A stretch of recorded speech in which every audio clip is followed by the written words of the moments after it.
Deixa a Nicole comer sossegada, vovó.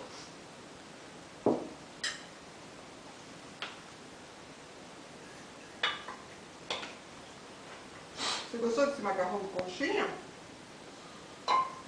Chole. Pode ter encostado Não, assim. eu preciso pegar um papel. Tá precisando de um pó.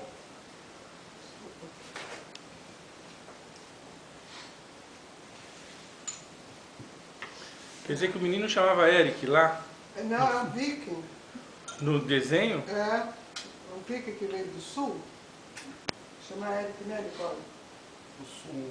Aí tem também aquele Diego, vai Diego, não é esse? Gol Diego, não é esse que você gosta? Fala inglês também. Fala de Como cima, chama, sem Nicole? palavras em inglês. Godiego? É. E aquele outro que você assistiu que o vovô pôs na televisão pra você, como chama? O Pingu. Pingu? Mas tinha das galinhas lá. Como chama?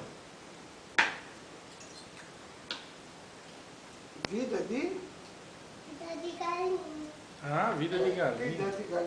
vida de galinha. Não é assim que ela fala? Come com a colher agora.